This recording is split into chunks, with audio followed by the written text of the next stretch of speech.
So hello everyone, मैं रवि एक बार फिर आप सभी का स्वागत करता हूं टारगेट गुरुकुल के ऑनलाइन प्लेटफॉर्म पे। जैसे कि आज सभी पता है कि हम लोग आज आज आज की आपकी क्लास में हम लोग सीयूटी बायो का पेपर डिस्कस करने वाले हैं। लास्ट ईयर का यानी कि 2024 का आज हम लोग पेपर डिस्कस करेंगे और ये जानेंगे कि सर जो बायो का पेपर होता है, बायो का जो एग्जाम होता है सीयूटी में, उनके क्वेश्चन ऑफ लेवल कैसे होते हैं, कितने क्वेश्चन होते हैं, ये सभी बातें हम इस क्लास में देखने वाले हैं। जैसे कि आप सभी को पता है कि हम लोग लास्ट क्लास में, है ना, हम लोग सीयूटी बायो का पूरी कंप्लीट सिलेबस डिस्कस कर लिए हैं, जो कि आपके टारगेट गुरुकुल यूट्यूब चैनल पे यानी कि इसी चैनल पे आपको मिल जाएगा। अगर आप अभी तक आप लोग सिलेबस नहीं देखे हो कि सर सिलेबस क्या होता है, क्या क्या स्ट्रेटेजी अपनानी चाहिए जिससे हम अपने सीयूटी एग्जाम को क्रैक कर सकें और क्रैक करके हम अपने सेंट्रल यूनिवर्सिटी यानी कि ड्रीम यूनिवर्सिटी में एडमिशन ले सकें। ठीक है, तो इसके लिए सबसे पहले आपको सिलेबस जानना होगा कि ये जो एग्जाम पैटर्न होता है किस फॉर्म में, किस मेथड में होता है, ऑनलाइन होता है कि ऑफलाइन होता है ना, इसमें कितने नंबर ऑफ क्वेश्चंस आते हैं, कौन कौन से सेक्शंस होते हैं, क्या क्या सिलेबस होते हैं, ये जब तक हमको नहीं पता रहेगा, है ना, क्वेश्चन का पैटर्न क्या होता है, जब तक ये सभी बातें, छोटी छोटी बातें हमको जब तक नहीं पता रहेगी तब तक हम अपने एग्जाम को क्रैक नहीं कर सकते हैं और अपने ड्रीम यूनिवर्सिटी में एडमिशन नहीं ले सकते हैं। तो सबसे पहले आप लोग क्या कीजिएगा, सिलेबस को डिस्कस किया हुआ है ना, वो वाली वीडियो देख लीजिएगा। फिर हम लोग क्या करेंगे, अपना आज का ये अपना ये क्लास स्टार्ट करने वाले हैं, जैसे कि आप लोग के सामने है। ठीक है, इस क्लास में हम लोग ये देखने वाले हैं सर नंबर ऑफ क्वेश्चन कितने आते हैं आपके एग्जाम में और पैटर्न्स क्या होता है ना, क्या ये इजी वे में पूछा जाता है, मतलब इजी वे में कहने का मतलब है क्या ये वन लाइनर में पूछ दिया जाता है, वन लाइन में क्वेश्चन पूछ दिए जाते हैं, क्या इसमें असर्शन रीजन वाले भी क्वेश्चन रहते हैं, क्या इसमें मैचिंग वाले टाइप के भी क्वेश्चन होते हैं क्या, है ना, ये तमाम सारे बातों को आज की क्लास में हम देखेंगे। लास्ट ईयर के पेपर को सॉल्व करके यानी कि 2024 का पेपर सॉल्व करके हम लोग ये एक एनालिसिस बना लेंगे, एक रोड मैप बना लेंगे कि हमको अपना जो सीयूटी 2025 का जो एग्जाम है उसके लिए कैसे पढ़ने होंगे, है ना, कौन कौन से क्वेश्चन को, कौन कौन से टॉपिक को हमको ज्यादा ध्यान देना होगा। तो ये सभी बातों को आज क्लास में देखेंगे।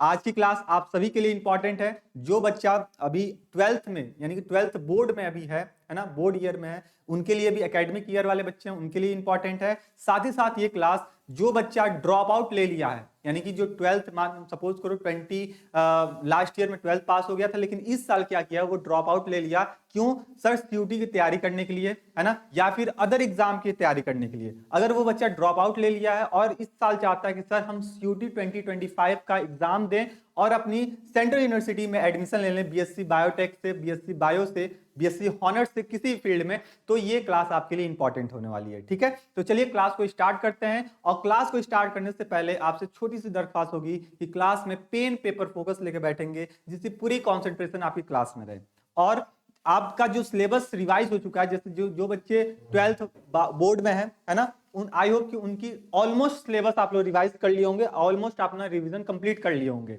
और कुछ बचा भी होगा तो उसको आप लोग रिवीजन कर रहे होंगे।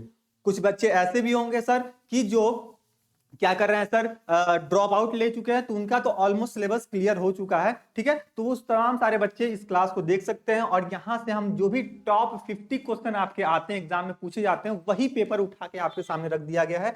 जैसे कि आप स्क्रीन पे देख सकते हो, सीयूटी 2024 यानी कि बायो आंसर की, जो बायो का जो क्वेश्चन है उसको आज हम लोग डिस्कस करने वाले हैं। ठीक है, तो इसमें कोई इफ बट वाली बात नहीं होगी और लास्ट में आप लोग देखते रहिए सर मेरे किस टाइप के क्वेश्चन हम एग्जाम में सर्कुलेट हो रहा है, मोड ऑफ क्वेश्चन पूछने का तरीका क्या है, क्या मैचिंग के फॉर्म में क्वेश्चन पूछते हैं, तो हाँ सर मैचिंग में भी दिखते हैं, वन लाइनर में भी कुछ दिख जाते हैं, मैचिंग में भी दिखते हैं, फिर देखिए आपका डबल डबल मैचिंग वाले क्वेश्चन आ जा रहे हैं, है ना, ये स्टेटमेंट बेसिस क्वेश्चन भी आ रहे हैं, असर्शन रीजन टाइप के भी क्वेश्चन आते हैं। तो ये यही सभी बातों को हम लोग आज क्लास में देखने वाले हैं। तो चलिए क्लास को स्टार्ट करते हैं और देखते हैं आज का अपना पहला क्वेश्चन जो कि सीयूटी 2024 में आपसे पूछा गया था। ठीक है, चलिए तो स्टार्ट करते हैं अपने क्वेश्चन नंबर 1 से। क्वेश्चन नंबर 1 की जब बात करते हैं तो आपके पास क्वेश्चन नंबर 1 दिया है और ये जो क्वेश्चन दिया है यानी कि इवोल्यूशन वाला जो यूनिट है आपका, है ना, इवोल्यूशन वाले पोर्शन से आपसे ये क्वेश्चन पूछा गया है क्या कि सर जो एनालॉगस स्ट्रक्चर, क्या चीज की बात कर रही है sir, the analogous structure are result of, है ना। सबसे पहले हमको ये जानना होगा सर ये हमसे क्वेश्चन कहां से पूछा गया है। तो ये जो क्वेश्चन है हमसे पूछा गया है आपके इवोल्यूशन वाले पोर्शन से।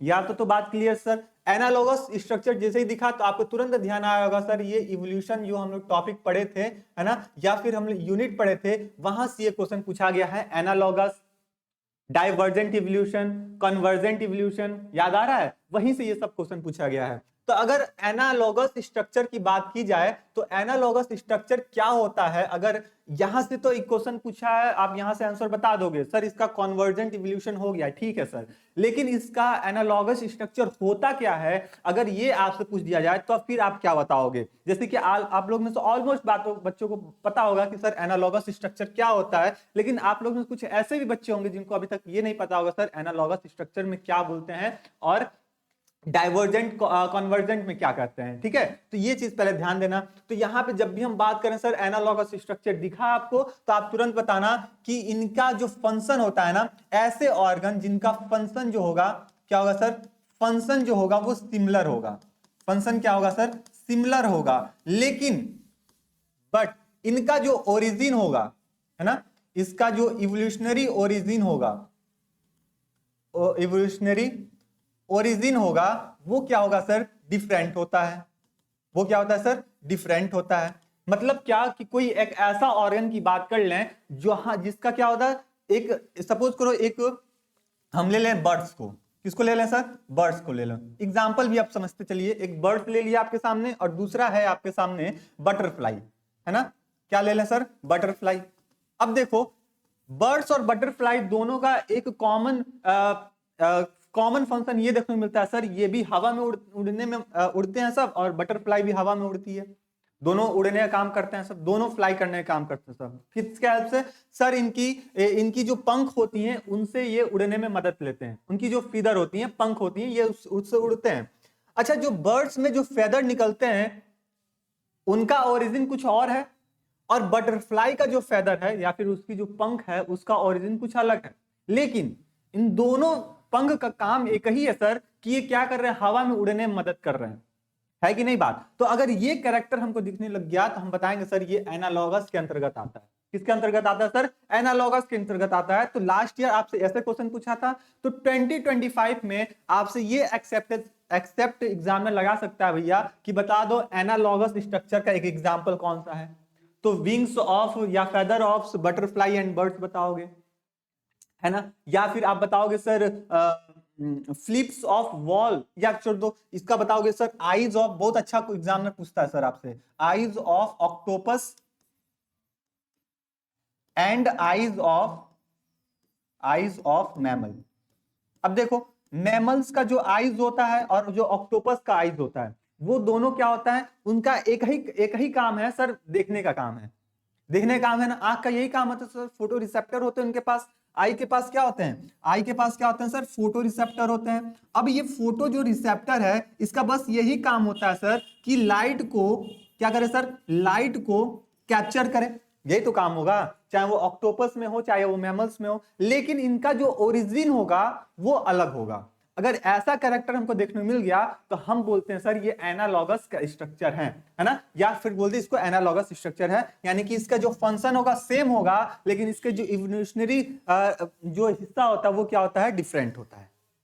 बात समझ में आ रही कि नहीं है, आराम आराम से बात करेंगे, कोई दिक्कत वाली बात नहीं है, बस आप बात समझते रहिए। और जो यहाँ पे हम एक्स्ट्रा कॉन्सेप्ट आपके सामने लिख रहे हैं, आप एक कॉपी बना लीजिए, ठीक है, CUT 2025 का बायो लिख के कॉपी बना लीजिए मेरे लिए, और उस कॉपी में आप ये सभी बातें वहां पे आप लिखते चलिए, ठीक है। चलिए अगर हम बात करें कॉन्वर्जेंट इवोल्यूशन में, इसका एग्जाम्पल पूछ लिए जाते हैं आपसे, क्या पूछे जाते हैं सर, इसका एग्जाम्पल पूछे जाते हैं, ठीक है, और डाइवर्जेंट इवोल्यूशन का एग्जाम्पल पूछे जाते हैं। तो इसमें बताओगे सर डार्विन है ना, डार्विन फ्रिंचेस, इसमें जो फ्रिंचेस है उसका एग्जाम्पल बता दोगे, और कॉन्वर्जेंट इवोल्यूशन का एग्जाम्पल आप बता दोगे sir aquatic mammals, aquatic mammals इसका बेस्ट एग्जाम्पल होता है ना, कॉन्वर्जेंट इवोल्यूशन का। तो ये आई होप कि ये तमाम सारे बातें आपको समझ में आ गई होगी कि जब भी पूछा जाए सर एनालॉगस स्ट्रक्चर आप कहीं भी पूछा जाए तो आप बताना सर ये कॉन्वर्जेंट इवोल्यूशन के अंतर्गत आता है। किसमें आता है सर? कॉन्वर्जेंट इवोल्यूशन के अंतर्गत आता है। तो जितने लोग ऑप्शन नंबर ए बता रहे थे इन सभी का ऑप्शन क्या हो जाएगा? करेक्ट हो जाएगा। और ये जो भी चीज बातें अपने कॉपी में इसको नोट करते हुए चलिएगा। चलिए क्वेश्चन नंबर 2 देखते हैं सर। क्वेश्चन नंबर 2 भी कहीं ना कहीं इवोल्यूशन से ही है। देखो कहां क्वेश्चन नंबर 2 क्या है सर कि which of the following does not. देखो जब भी आपसे क्वेश्चन पूछा जाए तो सबसे पहले क्या करो, ये बात ध्यान करो कि हमसे क्या पूछा जा रहा है। यहां से नॉट पूछा जा रहा है ना, नहीं वाला क्वेश्चन पूछा जा रहा है। तो बच्चे अक्सर यहीं से क्या करते हैं, आता हुआ क्वेश्चन को भी गलत कर देते हैं। वो ध्यान देते नहीं है कि हमसे यहाँ पूछा क्या था, नहीं पूछा था। और बच्चे क्या करते हैं सर, क्या दिया है sir, which of the following does not affect the Hardy Weinberg equilibrium. Hardy Weinberg equilibrium को कौन इफेक्ट नहीं करता है, इसकी बात कर रहे हैं। अब हम सोचेंगे सर हार्डी-विम्बर इक्विलिब्रियम पूछा है तो वही चीज होता है क्या, इक्वेशन तुरंत याद आया sir, P square plus 2pq plus Q square equal to 1। ये इसका इक्वेशन होता है। सर हार्डी-विम्बर इक्वेशन क्या होता है? सर हार्डी-विम्बर इक्वेशन ये होता है अगर आपसे पूछ लिया जाए है ना, द जेनेटिक वेरिएशन, एक तरह का ये क्या होता है सर, जेनेटिक वेरिएशन होता है। क्या होता है सर? जेनेटिक वेरिएशन होता है जो रिमेन कांस्टेंट होता है। क्या होता है सर? ये जेनेटिक वेरिएशन होता है, ये रिमेन्स कांस्टेंट होता है। कैसा होता है सर? रिमेन्स कांस्टेंट होता है ना, कांस्टेंट होता है from one generation to another, from one generation to another. अभी इसके बारे में बताते हैं सर क्या होता है one generation to another without किसी भी बिना तकलीफ, बिना किसी परेशानी से अगर ये क्या करें, एक जनरेशन से दूसरे जनरेशन तक ये जेनेटिक वेरिएशन होता है, वो कांस्टेंट रहा, तो इसको हम हार्डी-विम्बर इक्विलिब्रियम के नाम से जानते हैं। ठीक है, इसका इक्वेशन आप याद करके रखिए, इंपॉर्टेंट है, ये हर बार बोर्ड में भी पूछे जाते हैं हार्डी-विम्बर इक्विलिब्रियम। अब जिन बच्चों का भी बोर्ड है वो बच्चे भी ध्यान देना कि जो हार्डी-विम्बर इक्विलिब्रियम है, ये हर बार आपसे एग्जाम में क्वेश्चन 5 मार्क्स में या फिर 3 मार्क्स में ये पूछे जाते हैं आपसे। ठीक है, तो ये चीज ध्यान देना कि हार्डी-विम्बर इक्विलिब्रियम आपके बोर्ड के लिए भी इंपॉर्टेंट है, साथ ही साथ सीयूटी के लिए भी इंपॉर्टेंट रहने वाला है। ठीक है, ये बात ठीक हो गया। सर हमसे नहीं पूछ रहा था, तो यहाँ पे जो जीन पूल है, यहाँ पे कोई भी इफेक्ट शो नहीं करता है अपने हार्डी-विम्बर इक्विलिब्रियम में।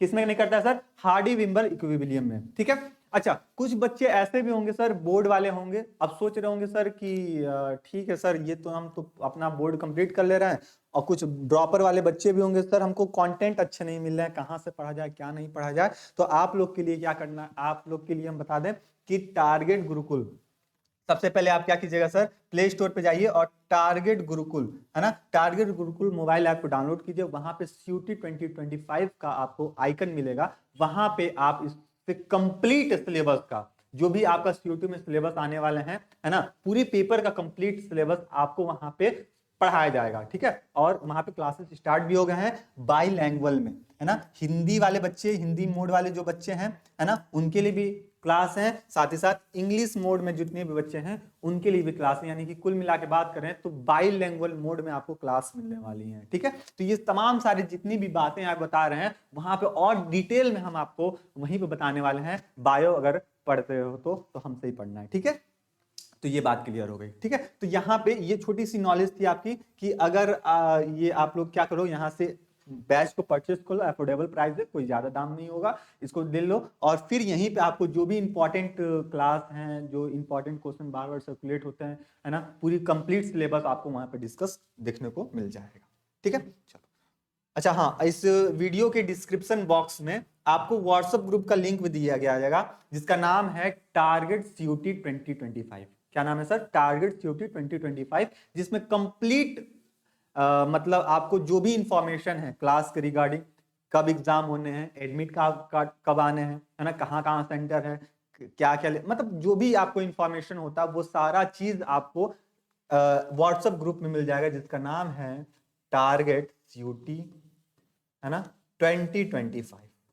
इस ग्रुप से आप ज्वाइन हो जाइए, यहां से आपको कंप्लीट इंफॉर्मेशन मिलते रहेगी। ठीक है, तो सबसे पहले इस ग्रुप को ज्वाइन कर लीजिएगा। ठीक है, फिर क्लास को हम लोग देखते हैं। आज आ जाते हैं हम लोग क्वेश्चन नंबर 3 में। ये बेसिक कुछ बातें बतानी थी आपको। क्वेश्चन नंबर 3 पे देख लेते हैं कि which of the following primates was the more like to the apes. यानी क्वेश्चन ये पूछ रहा है कि इसमें से कौन सा ऐसा प्राइमेट्स है ना, कौन सा ऐसा जंतु है जो कि एप्स यानी कि हम लोग के जो पूर्वज थे उनसे मिलता जुलता था, हमसे क्या था, हमारे पूर्वजों से मिलता जुलता था। तो ऑप्शन है आपका होमो इरेक्टस, ठीक है, पहला। दूसरा है एस्टेलोपिरेटस। ये सब जो आपका जो जियोलॉजिकल टाइम जो आपके एग्जाम एनसीईआरटी में देख रखा हुआ है ना, वहां से जो इसका टाइम पीरियड दिया हुआ है, ठीक है, वो टाइम पीरियड अक्सर एग्जाम में पूछ लिया जाता है, तो उसको आप ध्यान रखना। यहाँ पे जो ड्रैगोफिटिकस है ना, ड्रैगोफिटिकस है, ये मोर लाइकली प्रीमिटिव लाइक हमें हमारे जो एप्स थे, हमारे जो पूर्वज थे, उनके जैसे ये मिलते जुलते थे। तो ये बात आप यहाँ से ध्यान रखना, ठीक है। चलो ऑप्शन नंबर बी यहाँ पे करेक्ट हो जाएगा। क्वेश्चन नंबर 4 पे आ जाते हैं। क्वेश्चन नंबर 4 दिया है कि nucleosome is associated with dash molecules of histone. Most important question है, हिस्टोन से तो हर बार क्वेश्चन पूछे जाते हैं आपसे, है ना, चाहे वो बोर्ड की बात कर लें या फिर सीयूटी की बात कर लें या फिर अदर स्टेट यूनिवर्सिटी की बात, एंट्रेंस एग्जाम की बात कर लें, हिस्टोन से क्वेश्चन पूछते हैं। और क्या पूछते हैं सर, ये जो हिस्टोन होता है ना, ये क्या होता है, तो आप बताना सर, ये जो हिस्टोन होता है ना, ये एक तरह का प्रोटीन होता है। Histones are protein. ये क्या होता है सर, ये क्या होता है सर, प्रोटीन होते हैं, पहली बात। दूसरी बात ये सर, ये बेसिक नेचर के होते हैं, बेसिक इन नेचर होते हैं, बेसिक इन नेचर होते हैं, ठीक है। फिर और क्या बता सकते हो सर, सर ये बेसिक इन नेचर के होते हैं और साथ ही साथ ये इनके पास पॉजिटिव चार्ज होते हैं। कैसे चार्ज होते हैं सर, पॉजिटिव चार्ज होते हैं, ये बात भी ध्यान रखना। सर ये कितने होते हैं सर, 8 मॉलिक्यूल्स होते हैं, है ना। कोई पूछे सर कितने मॉलिक्यूल्स होते हैं, सर 8 मॉलिक्यूल्स होते हैं। नाम बता दो, तो नाम बताना H2A, H2B, H3 और H4, ठीक है, H4। अब बोलोगे सर यहाँ पे तो आप 4 ही लिखे हो, तो इन चारों का क्या होता है सर, डबल कॉपी होता है ना, यानी कि एक का 2 कॉपी होता है, यानी कि 8 हो गया कि नहीं हो गया, 2 कॉपी ईच होता है, 2 कॉपी ईच होता है। ये बात समझ में आ गई। हिस्टोन से आपसे क्वेश्चन पूछेगा तो इससे बाहर कुछ नहीं पूछने वाला है, इतनी गारंटी मान के चलो। सीयूटी में देखो, इसमें से एक क्वेश्चन पूछ दिया गया है कि इसमें कितने मॉलिक्यूल कितने मोल्स होते हैं सर, 8 मोल्स होते हैं, जो कि यहाँ पे आपको देखने को मिल गया। अब वो कौन कौन से मोल्स होते हैं, इस बार एग्जाम पूछा जाए तो ये चीज ध्यान रखना, H2A, H2B, H3, H4, ठीक है। ये बात ध्यान रखना, इनकी क्या नहीं होती है सर, 2 कॉपी होती है। अच्छा, जो डीएनए पे, ये डीएनए पे क्या होते हैं सर, रैप्ड किए रहते हैं, डीएनए के ऊपर रैप्ड किए रहते हैं। देखो एनसीईआरटी में फिगर भी बनाया होगा, ऐसा एक फिगर बनाया होगा ना, इस टाइप का एक फिगर बनाया होगा, उसमें कितने बेस पेयर होते हैं सर, 146 बेस पेयर ये रैप्ड किए रहते हैं। तो ये चीज भी आप ध्यान रखना। इतना अगर हिस्टोन के बारे में रख लिए ध्यान, तो इससे बाहर आपसे कोई भी एग्जामिनर आपसे एग्जाम में एमसीक्यू के मोड में या फिर सीयूटी में आपसे क्वेश्चन नहीं पूछने वाला है, ठीक है। तो यहाँ पे जितने लोग 8 बता रहे हो, यहाँ पे सभी का ऑप्शन क्या हो जाएगा, करेक्ट हो जाएगा, ठीक है। आते हैं क्वेश्चन नंबर 5 पे। क्वेश्चन नंबर 5 देख लेते हैं कि state the observation, select the observation. अब देखो ये जो क्वेश्चन पूछने का जो तरीका है एग्जामिनर का, अभी तो हमको बस ये दिमाग में माइंड सेटअप था कि सर 1 लाइनर में ही क्वेश्चन पूछ लिए जाएंगे, लेकिन नहीं, ये आप लोगों का भ्रम था। 1 लाइन में ही नहीं क्वेश्चन पूछे जाते हैं, स्टेटमेंट ऑब्जर्वेशन के बेसिस पे भी क्वेश्चन पूछे जाते हैं। आपको 3-4 स्टेटमेंट दे दिया जाएगा, अब बोला जाएगा बता दो इसमें से कौन कौन स्टेटमेंट आपके सही है, या फिर इसमें से कौन सा स्टेटमेंट है जो कि रॉन्ग है ना। तो वहां से आपको पिक आउट करना रहेगा। जैसे कि देख लो, पहला दिया है ये ह्यूमन जीनोम के बारे में बात की गई है। ह्यूमन जीनोम याद करो अपना एनसीईआरटी, उसमें ये ह्यूमन जीनोम प्रोजेक्ट के बारे में पूरा अच्छे खासा एक पेज में आपको दिया गया होगा, ठीक है। तो वहीं से क्वेश्चन है कि जो ह्यूमन जीनोम जो प्रोजेक्ट है, ठीक है, इसमें कितने कितने बेस पेयर होते हैं ह्यूमन जीनोम में, तो ह्यूमन जीनोम में ये तकरीबन 3164.7 मिलियन बेस पेयर होते हैं।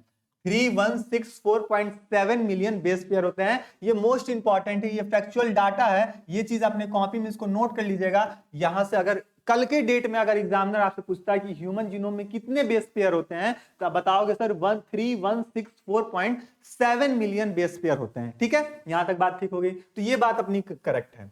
अगला देखते हैं, the average gene consist of the 3000 base pair, है ना। जो अगर जीन की एवरेज की बात कर लें तो जीन की एवरेज की बात करते हैं तो इसमें कितने बेसिस होते हैं, तो 3000, तकरीबन 3000 बेसिस होते हैं। तो ये बात भी आप ध्यान रखना, ऑप्शन नंबर बी भी यहां से अपना करेक्ट हो गया।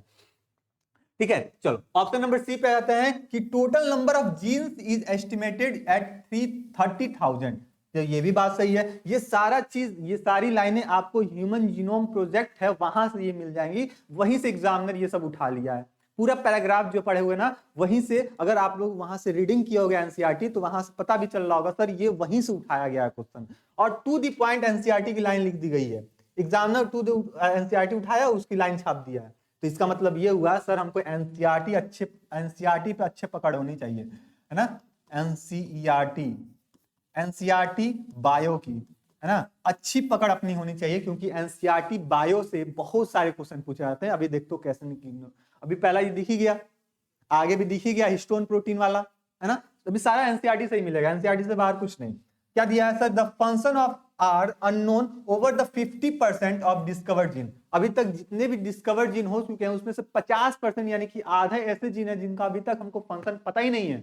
और इस पे क्या कर रहा है, चल रहा है सर, इसी ह्यूमन जीनोम प्रोजेक्ट के ऊपर काम चल रहा है, जो कि अभी हमको बताना होगा। आप लोग कमेंट बॉक्स में बताइएगा कि ये जो ह्यूमन जीनोम प्रोजेक्ट है वो कब तक चलेगा, कब जाके ये फाइनल होगा। ये होमवर्क नंबर 1 नोट कीजिए आप लोग, होमवर्क नंबर 1, है ना, कि इसका जो फाइनल डेट है वो फाइनल ईयर, है ना, फाइनल ईयर दिया है एनसीईआरटी में, वो कब है।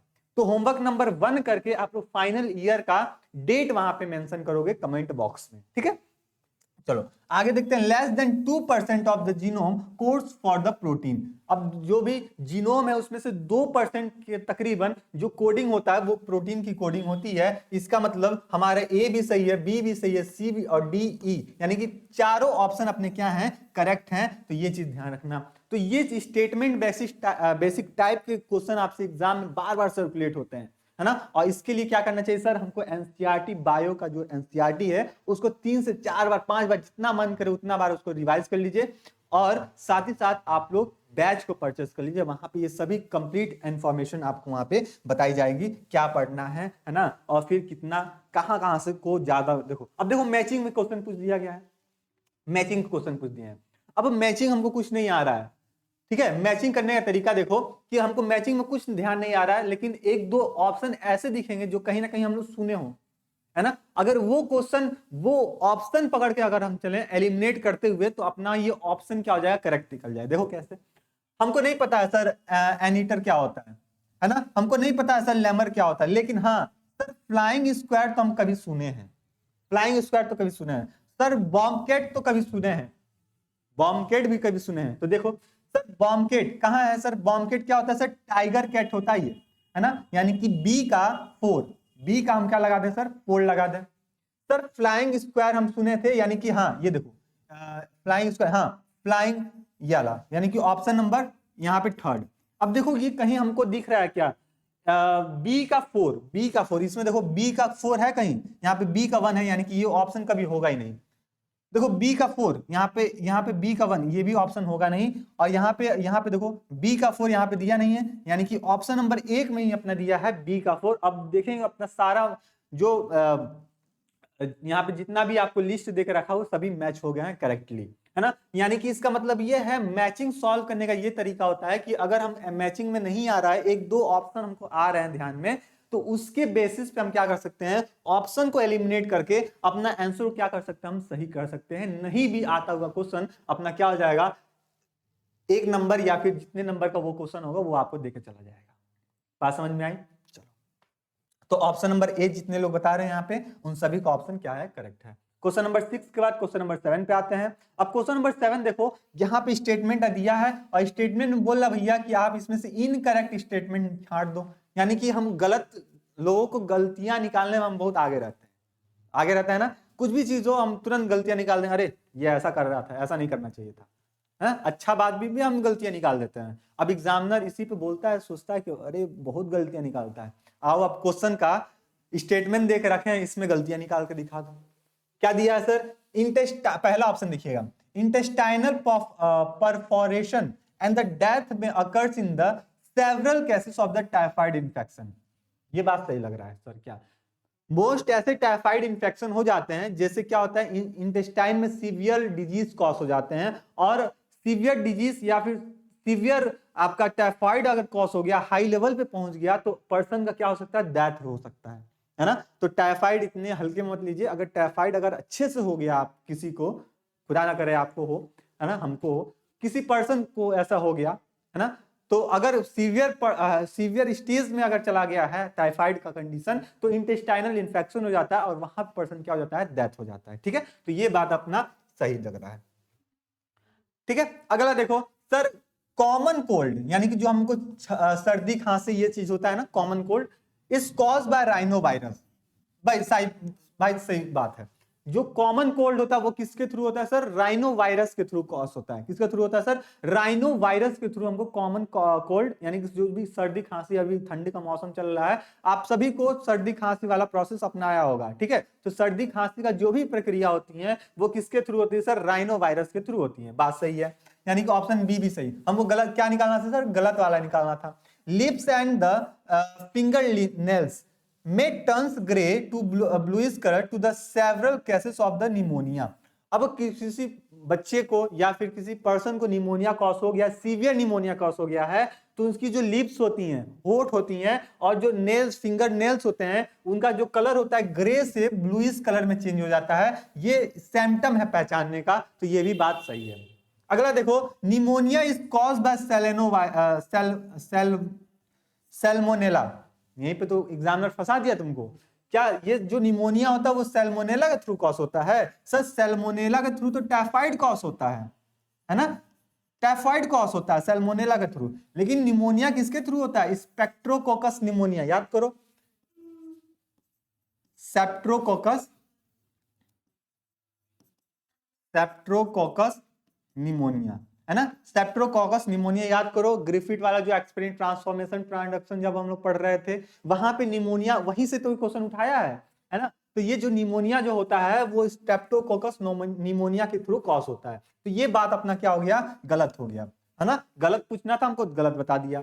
अच्छा आप देखो, typhoid fever can be the conflated by the Widal test. अब जब हमको टाइफाइड टेस्ट कराना है, भैया बुखार आ रहा था 3-4 दिनों से, डॉक्टर बोलता है जाओ ये विडाल टेस्ट करा के आओ, है ना। विडाल टेस्ट मतलब उससे हमको ये कंफर्मेशन मिल जाएगा कि आपको टाइफाइड है कि नहीं है। ठीक है, तो ये बात भी सही है, यानी कि ऑप्शन नंबर जो डी है बस वही गलत है, और जो गलत है यही अपना क्या हो जाएगा, करेक्ट आंसर हो जाएगा। बताइए बात समझ में आ रही है कि नहीं आ रही है? अगर आ रही है तो क्लास को लाइक कर देंगे और अपने दोस्तों में भी शेयर कर देंगे, और चैनल पे सबसे पहले आए हैं तो चैनल को सब्सक्राइब भी कर देंगे। ठीक है, चलो आगे बढ़ जाते हैं। और हाँ, जितने लोग अभी तक व्हाट्सएप ग्रुप से नहीं जुड़े हो, सबसे पहले व्हाट्सएप ग्रुप से आप जुड़ जाओ और अपने दोस्तों को भी जोड़ दो। भैया आ जाओ, यहाँ से हम लोग पढ़ाई करते हैं और यहाँ पे एकदम मस्त वाली पढ़ाई करेंगे, और अपने CUT 2025 में ड्रीम कॉलेज को या फिर ड्रीम यूनिवर्सिटी में सिलेक्शन लेकर छोड़ेंगे। ठीक है, लास्ट ईयर में भी तमाम सारे बच्चे को ड्रीम यूनिवर्सिटी मिली है ना, 2024 में मिली थी। ठीक है, आप लोग, अब आप लोग की बारी।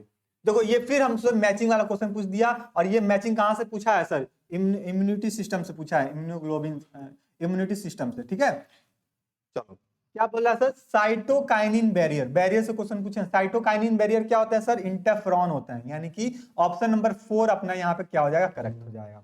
फिजिकल बैरियर, फिजिकल बैरियर में क्या आता है सर, फिजिकल बैरियर में आपका आता है सर फिजिकल बैरियर में आपका आता है सर म्यूकस। सेलुलर बैरियर में आपके आते हैं सर पैगोसाइटोसिस, हाँ पैगोसाइटोसिस। और फिजियोलॉजिकल बैरियर में आता है आपके टीयर्स, यानी कि देखो 4/1/3 सेकेंड, 4/1/3 सेकेंड, यानी कि ऑप्शन नंबर 4 भी अपना क्या हो जाएगा, करेक्ट हो जाएगा। अब देखो इसमें हम कुछ नहीं आ रहा था, लेकिन हम बस जानते क्या कि सर फिजियोलॉजिकल बैरियर क्या होते हैं, तो आप पढ़े होगे सर, ध्यान आता होगा सर, ये टीयर्स एंड आई होता है। क्या होता है सर, टीयर्स एंड आई आता है, यानी कि डी का सेकंड यहाँ पे था, ये नहीं था तो इसको हटा दो, डी का सेकंड यहाँ पे नहीं था, यहाँ पे था, यानी कि ए और डी में कोई ना कोई ऑप्शन अपना करेक्ट होता है। फिर साइटोकाइनिन बैरियर अपना फोर्थ अगर याद आ रहा है कि इंटरफेरॉन होते हैं, तो देखो ए का 4 यहाँ पे भी दिया है सर, ए का 4 यहाँ पे भी दिया है। अच्छा यहाँ से करेक्ट हो सकता था। फिजिकल बैरियर, फिजिकल बैरियर क्या होता है सर? म्यूकस कोटिंग होता है। तो देखो सेकंड बी का फर्स्ट, बी का यहाँ पे थर्ड दिया, यानी कि ये ऑप्शन भी गलत हो गया। तो इस तरह हम ऑप्शन को एलिमिनेट करके हम अपना आंसर को करेक्ट कर सकते हैं, ठीक है। तो ये बात आप ध्यान में रखिएगा। तो ऑप्शन नंबर डी यहाँ पे क्या हो जाएगा? करेक्ट हो जाएगा। ये सारा चीज अपने कॉपी में नोट करते रहिए। और पीडीएफ चाहिए है ना, इसकी पीडीएफ चाहिए तो आपको ऐप से जुड़ना पड़ेगा, बैच से जुड़ना पड़ेगा, वहीं पे आपको पीडीएफ मिलेगी, ठीक है। और हम कोशिश करेंगे कि आपके व्हाट्सएप ग्रुप पे भी अवेलेबल करा दें। लेकिन सबसे पहले आप लोग जब तक आप ग्रुप से ज्वाइन नहीं करेंगे, बैच से ज्वाइन मतलब बैच से नहीं जुड़े, तब तक हम चाह के भी कुछ नहीं कर सकते हैं आप लोग के लिए, ठीक है। तो उसके लिए सबसे पहले आपको हम ये कदम उठा रहे हैं, तो आपको भी ये कदम उठाना पड़ेगा, बैच से ज्वाइन होना पड़ेगा और साथ ही साथ आपको ग्रुप से ज्वाइन होना पड़ेगा। इसमें देखो 9th क्वेश्चन देखो कि स्मैक्स इज ए केमिकली, ये जो स्मैक्स होते हैं वो क्या होते हैं सर? ये डायरेक्ट क्वेश्चन पूछा है। डाई एसिटाइल मॉर्फिन क्या होते हैं सर? ये केमिकल होते हैं, डाई एसिटाइल मॉर्फिन होते हैं। क्वेश्चन नंबर 10 देख लेते हैं सर। एंटीबॉडी सिक्रीटेड बाय, ये जो एंटीबॉडी होती है कहां से सिक्रीट होती है सर? तो बी सेल से सिक्रीट होती है। कहां से होती है सर? बी सेल से होती है। जो टी सेल होता है वो क्या होता है सर? ये हेल्पर सेल होते हैं, है ना। इसको कैसे लिख दोगे सर? ये जो टी सेल होता है ये होता है हेल्पर सेल। कुछ लोग इसको हेल्पर टी सेल के नाम से भी जानते हैं, है ना, हेल्पर टी सेल के नाम से भी जानते हैं। तो यानी कि ऑप्शन नंबर बी यहाँ पे सेकंड यहाँ पे करेक्ट कर दोगे, बी सेल, ठीक है। जो एंटीबॉडीज होता है ना, ये क्या होता है सर? एंटीबॉडीज याद करो एंटीबॉडीज 5 टाइप के, कौन कौन से? गेमडी, GAME और डी। ये क्या होते हैं सर? IgG होते हैं, है ना। यहीं पे देख लो IgA होते हैं, यहीं पे देख लो IgM होते हैं, और इसको देख लो IgE होते हैं, और इसको देख लो IgD होते हैं, है ना। इसमें से ये वाला IgA कौन सा सर? IgA ये कहां से मिलता है सर? मदर के मिल्क से मिलते हैं, है ना, मदर के मिल्क से मिलते हैं फीटस को। IgG होता है वो प्लेसेंटा को क्रॉस करता है, प्लेसेंटा को क्रॉस करके मदर से फीटस में चला जाता है। IgGE होता है वो एलर्जी के लिए रिस्पॉन्सिबिलिटी होता है। इसी तरह भी IgGD और तमाम सारे आपको ऑप्शन यहाँ पे देखने को मिल जाएगा। तो हमको क्वेश्चन ये पूछा था सर एंटीबॉडी कहाँ से सिक्रीट होता है, तो आप बताओगे सर बी सेल। और बी सेल कहाँ से मैच्योर होता है? अगर इसकी मैच्योरेशन की बात कर ली जाए, है ना, मैच्योरेशन की बात कर ली जाए, तो ये बोन मैरो से, है ना, कहां से भैया? बोन मैरो से ये क्या होता है? मैच्योर होता है। तो बताइए यहां तक कितनी सारी कंटेंट, मजा आ रहा है कि नहीं मजा आ रहा है ना? इतनी सारी कंटेंट, इतनी सारी एक्सप्लेनेशन, मजा आ रहा है। देखो 2 हम लोग मैचिंग खत्म किए हैं, तीसरा मैचिंग और आ गया, लेकिन तीसरा मैचिंग से पहले 11 वाला क्वेश्चन हम लोग सॉल्व कर लेते हैं। क्या दे रहा है? इन सीवेज ट्रीटमेंट, किसकी बात कर रहे हैं sir? Sewage treatment. Sewage treatment ये जो गटर का जो पानी होता है ना, जो नाला का पानी है, उसको प्यूरिफाई कैसे किया है? उसको डायरेक्ट हम किसी भी वाटर बॉडी में एग्जिट आउट नहीं कर सकते हैं, है ना, डायरेक्ट उसको हम नहीं मिला सकते हैं। अगर मिलाएंगे तो वाटर पोल्यूशन कॉज होगा, है ना, वाटर पोल्यूशन कॉज होगा। तो उसके लिए क्या करना पड़ता है? गवर्नमेंट की ये पॉलिसी है कि भैया आपके पास इंडस्ट्रीज हैं, अगर वेस्ट वाटर निकलने हैं, ठीक है, कूड़ा करकट निकल रहा है, तो उसको अगर वाटर बॉडी में डिपॉजिट करना है, तो सबसे पहले अपनी जो वाटर की जो TDS उसको सही करके फिर आप वाटर बॉडी में उसको मिला दो, ठीक है, तब तो आप काम कर सकते हो। नहीं तो आप इलीगली काम करोगे तो आपको कंपनी का जो लाइसेंस है उसको बैन करना पड़ जाएगा। तो जो सीवेज ट्रीटमेंट होता है वो 3 स्टेप में परफॉर्म होता है। एक को बोलते हैं सर प्राइमरी ट्रीटमेंट, एक को बोलते हैं secondary treatment,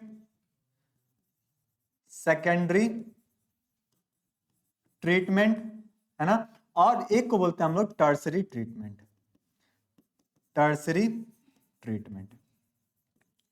sir primary treatment में क्या होता है? तो प्राइमरी ट्रीटमेंट में वाटर बॉडीज में जितने भी waste material, solid waste material होते हैं, है ना, सॉलिड वेस्ट मटेरियल, यानी कि सपोज करो नाला का पानी है, उस नाले के पानी में प्लास्टिक भी होगा, है ना, आपका चिप्स का रैपर भी होंगे, है ना, कुछ और भी मटेरियल, सब्जी का छिलका भी तैर रहे होंगे उसमें, तो उसमें जितने भी सॉलिड मटेरियल उसको अलग किया जाता है ना। प्राइमरी ट्रीटमेंट में ये काम होता है। सर सेकेंडरी ट्रीटमेंट में क्या किया जाता है? सर सेकेंडरी ट्रीटमेंट में क्लोरीन के मदद से, बैक्टीरिया के मदद से वहां पे जितने भी जो भी बॉडीज हैं, डेड बॉडी उसको वहां से डिकम्पोज कराया जाता है, वहां से उसको हटाया जाता है। फिर टर्सरी ट्रीटमेंट में उसको क्या किया जाता है, उसको फिर से रीप्यूरिफाई करके हम क्या करते हैं, इन्वायरमेंट में, है ना, इन्वायरमेंट में उसको एग्जिट आउट करते हैं। ठीक है, तो सीवेज ट्रीटमेंट में ये काम हिस्सा होता है। तो यहां से पूछ रहा है सीवेज ट्रीटमेंट में जो आपको जो फ्लॉक्स दिखने को मिलता है, ये फ्लॉक्स होता क्या है, तो आप बताओगे ये क्या होता है सर, ये मास ऑफ बैक्टीरिया होता है विद द फंगल फिलामेंट। ये जो बैक्टीरिया होता है ना, पानी में उसको ग्रो करा देते हैं या फिर उसको पानी में छोड़ देते हैं, जिससे जो भी लिविंग बॉडी होंगे या फिर जो भी बॉडी उसको डिकम्पोज करा देती है ना, एनारोबिक रेस्पिरेशन के माध्यम से उसको डिकम्पोज करा देंगे। तो यहाँ पे आपका जो फ्लॉक्स देखने को मिल रहा है, ये फ्लॉक्स क्या है भैया, ये मास ऑफ बैक्टीरिया है जो किसके साथ लगे हुए, फंगल फिलामेंट के साथ लगे हुए रहते हैं। ठीक है, तो यहाँ पे जितने लोग थर्ड बता रहे हैं ये बात यहाँ पे करेक्ट हो जाएगा। चलो अगला आ जाते हैं क्वेश्चन नंबर 12 पे। क्वेश्चन नंबर 12 देखते हैं, फिर अपने पास मैचिंग आ गया, और क्वेश्चन नंबर 12 में देख लेते हैं कि सबसे पहले क्या दिया, एक तरफ प्रोडक्ट दिया है, दूसरी तरफ ऑर्गेनिज्म दिया है, यानी कि हम कौन कौन से प्रोडक्ट्स बनाएंगे किस किस ऑर्गेनिज्म की मदद से। तो ये देखो स्टेन पूछा है, स्टेन हम किसके करते हैं सर, स्टेन हम करते हैं स्टेन हम किसके करते हैं सर, ट्राइकोडर्मा का करते हैं। किसको करते हैं सर, ट्राइकोडर्मा, यानी कि ए का सेकंड हमको यहाँ पे दिख रहा है और यहाँ पे दिख रहा है। अभी तो ऑप्शन आपको दिख रहा है सही, लेकिन एग्जाम में क्या करोगे, यहाँ पे ए का सेकंड दिख रहा है, यानी कि सेकंड और थर्ड मेरा ऑप्शन कभी हो ही नहीं सकता है। सर हमको कुछ नहीं पता है, सेकंड थर्ड ऑप्शन होगा ही नहीं, कुछ भी कर लो, है ना। अगला देखो सर, यहाँ पे स्विस चीज दिया है, स्विस चीज कैसे बनाएंगे सर, तो यहाँ पे प्रोफिनोबैक्टीरियम, क्या बनाएंगे सर, प्रोफिनोबैक्टीरियम, यानी कि सी का 4, इसमें देखो सी का 4 है, 1 दिया है, तो ये बात भी गलत हो गया, अपना ऑप्शन नंबर ए करेक्ट हो गया। अब बाकी मिला लो। यहाँ पे देखो क्लॉट ब्लस्टर किसके लिए होता है, स्ट्रेप्टोकोकस से बनता है, ये बात सही है। डी साइक्लोस्पोरिन ए, तो ये होता है मोनोसियस, है ना, तो यानी कि ऑप्शन नंबर ए अपना क्या हो जाएगा, पूरा करेक्ट हो जाएगा, ऑप्शन नंबर 1 अपना करेक्ट हो जाएगा। तो इस तरह हम ऑप्शन को एलिमिनेट करके हम अपना क्या कर सकते हैं, आंसर को करेक्ट कर सकते हैं। ये आपको सिखा रहे हैं कि हमको ऑप्शन नहीं आ रहे हैं, फिर भी हम कैसे अपने ऑप्शन को करेक्ट कर सकते हैं, ऑप्शन को एलिमिनेट करके, है ना, ऑप्शन को छांट के। तो ये चीज आप ध्यान देना। चलो आ जाते हैं 13 पे। 13 पे आते हैं, the beetles use in the bio control agent, यानी कि इसमें से ऐसे बीटल्स का नाम बताइए जो कि बायो कंट्रोल एजेंट में ये मदद करते हैं। किसके लिए सर, एफिड्स और मॉस्क्यूटो, है ना, एफिड और मॉस्क्यूटो में ये जो बायोलॉजिकल जो कंट्रोल है वहां पे इंपॉर्टेंट रोल प्ले करते हैं बीटल्स। तो आप बताओ सर, लेडी जो बर्ड्स होते हैं क्या होते हैं सर, लेडी बर्ड्स होते हैं, ये यहाँ पे इंपॉर्टेंट रोल प्ले करते हैं एजेंट के माध्यम में। ठीक है, चलो 14 देख लेते हैं sir, down stream processes method involve. जो डाउन स्ट्रीम प्रोसेसेस होते हैं, यहां से 2 प्रोडक्ट बनते हैं, यहां पे छोटा सा लिख लेना। एक होता है सर आपका एक्स्ट्रा सेलुलर प्रोडक्ट, और एक तरफ होता है आपका इंट्रा सेलुलर प्रोडक्ट, है ना, इंट्रा सेलुलर प्रोडक्ट। जो इंट्रा सेलुलर प्रोडक्ट और एक्स्ट्रा सेलुलर प्रोडक्ट है, यहां से हम सॉलिड लिक्विड की बात करेंगे, सॉलिड लिक्विड की प्यूरिफिकेशन की बात करेंगे। फिर यहां से हम क्या करेंगे सर, इसका कॉन्सेंट्रेशन की बात करेंगे। फिर यहां से क्या करेंगे, हम इसकी प्यूरिफिकेशन की बात करेंगे, है ना, प्यूरिफिकेशन की बात करेंगे, या चलो फिल्टरेशन की बात करेंगे, फिर प्यूरिफिकेशन की बात करेंगे, फिर यहाँ पे फाइनल प्रोडक्ट बना लेंगे।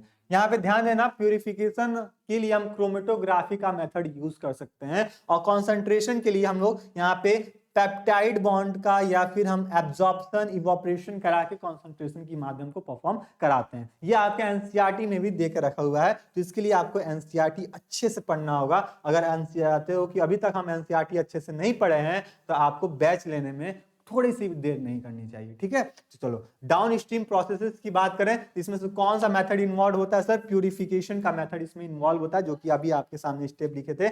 आइडेंटिफिकेशन, फर्मेंटेशन और एम्प्लीफिकेशन वाला मेथड यहाँ पे यूज नहीं होता है। ठीक है, और प्यूरिफिकेशन किससे की जाएगी सर, क्रोमेटोग्राफी के साथ,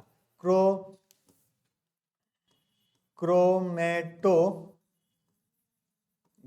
के माध्यम से इसको क्या किया जाएगा सर, प्यूरिफिकेशन की जाएगी। ठीक है, तो ये चीजें आप ध्यान रखना। चलो 14 के बाद 15 देख लेते हैं। 15 है, अब यार रुक जाओ, 15 के बाद 14 के बाद डायरेक्ट 32 पे आ गया। बहुत तेज भागने की इरादा में, सोच नहीं रहा है कि हम मेरे सामने कौन कौन बैठ के पढ़ रहा है ना। 90 देखो, 19 अभी दिखा रहा है, 14 के बाद 15 ना, बहुत नीचे भाग गया था। हाँ 15 क्या दे रहा है, विच ऑफ द फॉलोइंग, देखना क्वेश्चन ध्यान से पढ़ना, which of the following is not correctly match part of the organism and is respectively cell wall, है ना। ऐसा कौन सा ऑर्गेनिज्म है जिसमें करेक्टली मैच नहीं है इनके सेल वॉल के माध्यम से। क्या फंजाई में काइटिन होता है, फंजाई का जो सेल वॉल होता है वो काइटिन से मिलकर बना होता है, बात सही है सर। प्लांट की जो सेल वॉल होता है वो सेलुलोज से मिलकर बना होता है, ये भी बात सही है सर। जो बैक्टीरिया के सेल वॉल होते हैं उसको लाइसोसोम से मिलकर बने होते हैं, ये भी बात सही है। लेकिन जो एल्गी होते हैं इनका जो सेल वॉल मिथाइलेज से नहीं बल्कि सेलुलोज से ही कहीं ना कहीं बने रहते हैं, इनके भी कहीं ना कहीं जो वॉल होते हैं सेलुलोज से ही मिलकर बने होते हैं, है ना। तो ये बात भी आप ध्यान रखना। तो यहाँ पे ऑप्शन नंबर बी यानी कि सेकेंड यहाँ पे अपना क्या हो जाएगा, करेक्ट हो जाएगा, गलत हो जाएगा, यानी कि यही अपना ऑप्शन क्या हो जाएगा, करेक्ट, क्योंकि हमको रॉन्ग ही बताना था। चलो 16 देख लेते हैं। अब देखो ये क्वेश्चन भी आपका एकदम बहुत अच्छे से पूछा जाता है। क्या दे रहा है, क्वेश्चन को ध्यान से पढ़िए कि arrange the following steps involve in the transformation of bacteria, यानी जो ट्रांसफॉर्मेशन ऑफ बैक्टीरिया है इसके रिस्पेक्ट में हमको करेक्ट सीक्वेंस में लगाना है। जैसे कि आपको बताए थे, स्टेटमेंट क्वेश्चन दे देगा रीअरेंज के फॉर्म में और देगा कि आपको इसको अरेंज करना है सीक्वेंस के फॉर्म में, एक बाय एक स्टेप के बाद दूसरा स्टेप बताना है। तो इसमें आप बताओगे सर, देखो यहां पे हम किसकी बात कर रहे हैं सर, टर्मिनेशन ऑफ बैक्टीरियम की बात कर रहे हैं। तो सबसे पहले हम क्या करेंगे, ट्रीटमेंट विथ डाइवैलेंट कैटायन, यानी कि डाइवैलेंट कैटायन के साथ सबसे पहले इसकी ट्रीटमेंट की जाएगी। तो स्टेप नंबर अपना पहला हो गया कि जो भी बैक्टीरिया ट्रांसफॉर्मेशन बैक्टीरिया करना है तो सबसे पहले हम क्या करेंगे, इसको डाइवैलेंट कैटायन के साथ उसको ट्रीटमेंट करेंगे। बात समझ में आ गई। फिर हम लोग क्या करेंगे, इसको फिर ट्रीटमेंट करने के बाद इसको इंक्यूबुलेशन करेंगे। क्या करेंगे सर, इसको इसका इंक्यूबुलेशन करेंगे, यानी कि ऑप्शन नंबर 2 यहां पे स्टेप नंबर 2 ये करेंगे सर, इंक्यूबुलेशन ऑफ आरडीएनए। किसका DNA sir, rDNA with the bacterial cell on ice. Bacterial cell है आइस पे, इसका क्या करेंगे, इंक्यूबेशन करेंगे। यानी कि सबसे पहले हम लोग ट्रीटमेंट कर रहे हैं किसके साथ, डाइवैलेंट कैटायन के साथ। और जैसे ही डाइवैलेंट कैटायन के साथ ट्रीट कर दिए तो फिर हम इसको इंक्यूबेशन करेंगे अपना आरडीएनए को बैक्टीरियल सेल के साथ आइस पे। ठीक है, ये करने के बाद हम उसको क्या करेंगे, हीट प्रोवाइड करेंगे। क्या प्रोवाइड करेंगे सर, उसको हीट प्रोवाइड करेंगे, यानी कि हीट शॉर्ट ट्रीटमेंट देंगे। यानी कि ऑप्शन नंबर सी जो होगा वो तीसरा स्टेप अपना आ जाएगा कि इसको हम क्या करने वाले हैं सर, हीट प्रोवाइड करने वाला है। और जैसे इसको हीट प्रोवाइड कर देंगे एक मानक टेम्परेचर पे, फिर इसको हम क्या करेंगे, इसको ठंडे स्थान पर रख देंगे। यानी कि ऑप्शन नंबर 4 स्टेप नंबर 4 जो होगा यहाँ पे हम प्लेस कर देंगे उसको आइस पे, है ना, बर्फ पे। उसको फिर पहले हीट किए फिर उसको बर्फ पे प्लेस कर दिए। फिर ये करने के बाद हम अपना नेक्स्ट स्टेप अपनाएंगे और जो कि लास्ट स्टेप होगा कि selection of antibiotic containing of the agar plate. जो हम लोग का अगार प्लेट है उस पर हम एंटीबायोटिक को उसको वहां पे सेलेक्ट कर देंगे। तो ये प्रोसेस होता है अपना ट्रांसफॉर्मेशन ऑफ बैक्टीरिया। क्या किए सबसे पहले उसको डाइवेलेंट कैटायन के साथ ट्रीट किए, फिर उसको क्या किया भैया, उसको हम क्या इंक्यूबेशन कर दिया आरडीएनए के साथ बैक्टीरियल सेल और आइस पे।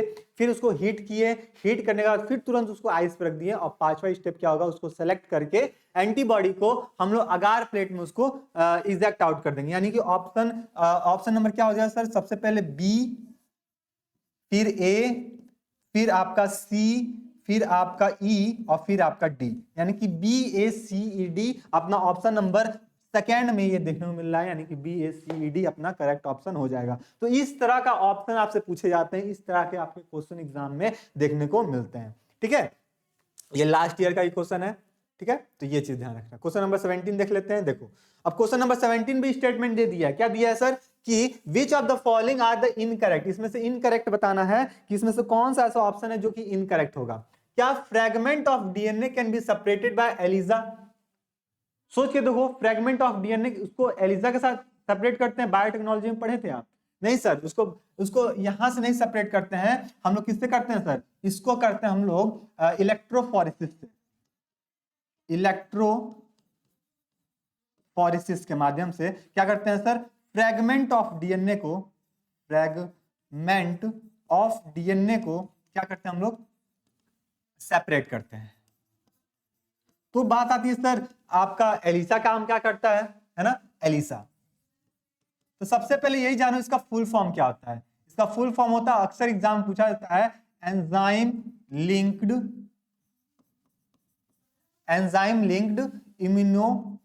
इम्यूनो एसे, है ना, ये इसका फुल फॉर्म होता है। इसके माध्यम से हम डिटेक्ट कर सकते हैं टू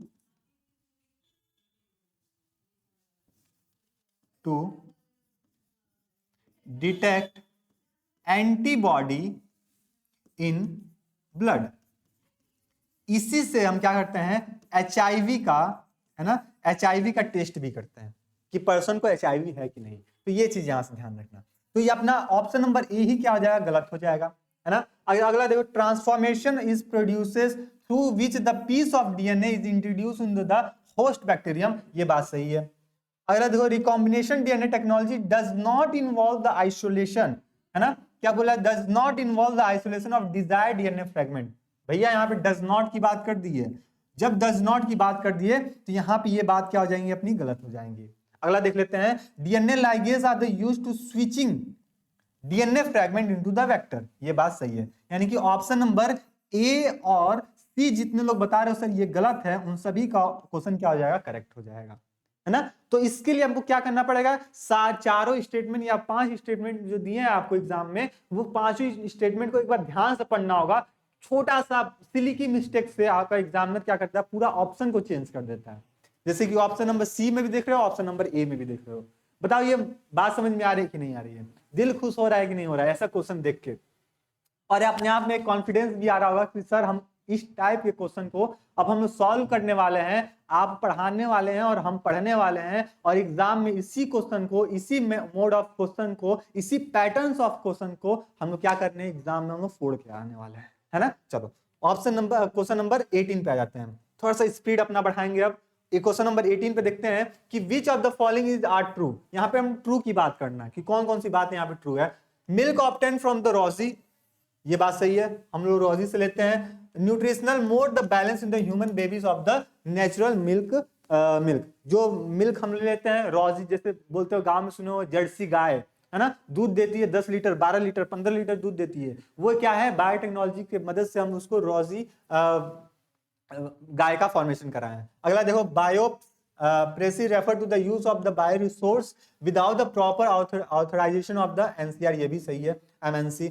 देखो क्या ये गलत पूछ रहा है, हाँ सॉरी गलत की बात कर रहा है, ये भी गलत है। रोजी नहीं, यहाँ पे नहीं होता है। मिल्क ऑब्टेन रोजी, ध्यान देना, रोजी हम सही की बात कर रहे थे।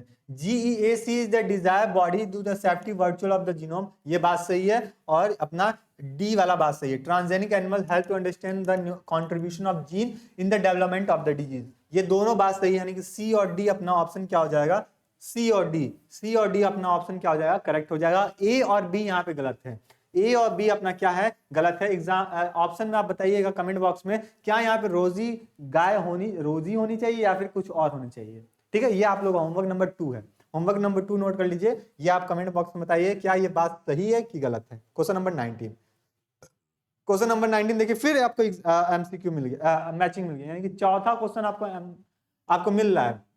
देखो ये हमको नहीं पता, अल्फा 1 ये ट्रांसजीन है और यूज टू प्रोडक्ट, इससे हम प्रोडक्ट बनाते हैं, ठीक है। तो चलो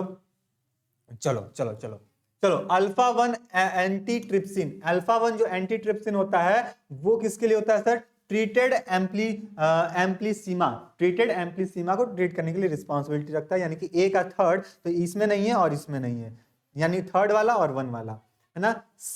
ये देखो क्राइलैक सी यानी कि बी आपका, ये देखो कॉटन बॉल बूम्स, है ना। तो ऑप्शन नंबर बी का यहाँ पे 4 सही हो जाएगा, यानी कि बी का 4, यहाँ पे बी का 4 दिया है ना। अगला देखो क्लाइलैब क्या होता है आपका, ए क्लाइलैब, हाँ सेकंड कॉम्बियर, यानी कि ऑप्शन नंबर फर्स्ट आपको यहाँ पे करेक्ट हो जाएगा। यहाँ से ऑप्शन को एलिमिनेट करके आप यहाँ से निकाल सकते हो, हमको नहीं पता था लेकिन तभी भी हम क्या कर सकते हैं, ऑप्शन को एलिमिनेट करके यहाँ से हम अपना क्वेश्चन को करेक्ट कर सकते हैं। 20 देख लेते हैं कि 20 पूछा है GEAC का फुल फॉर्म क्या होता है, तो ये होता है sir genetic engineering approval community होता है। क्या होता है सर?